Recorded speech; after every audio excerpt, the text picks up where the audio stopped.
Kicking off Season 4 of Year 9, we're going right after a problem that we're already seeing in our community, which is our Ballistic Shields. So fundamentally, they're performing in a more aggressive state than we intended, and we want to go in and address that. So what are we doing? 1. Melee priority will now be properly respected. For example, a player melees a shield causing a guard break. The shield user will no longer be able to cancel that shield break with their own shield bash. 2. Consecutive guard breaks will now have a stacking benefit. That defender can now increase the intensity of the guard break exponentially. Meaning if Monty does nothing, you will be able to achieve a 100% guard break opening even on an extended shield. 3. We no longer ignore guard break actions due to the animation.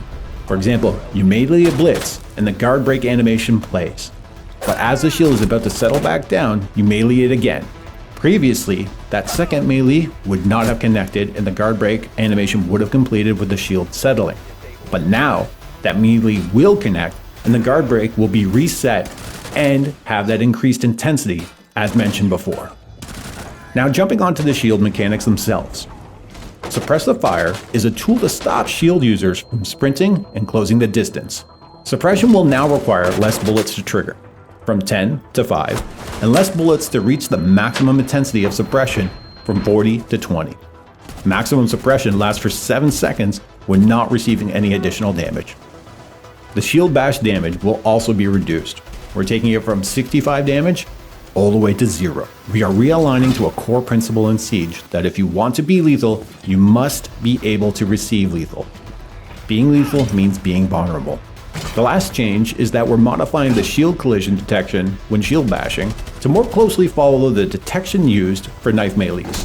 This will eliminate some odd moments when a shield bash hits when it otherwise shouldn't have. We're also tackling Ying in Season 4. We're going after that frustration around the fact that she can almost instantaneously flash a sight and enter it all at once. What we want to do here is require Ying to have a little more precision on how she deploys her candelas, but also give our defenders a chance to react to them.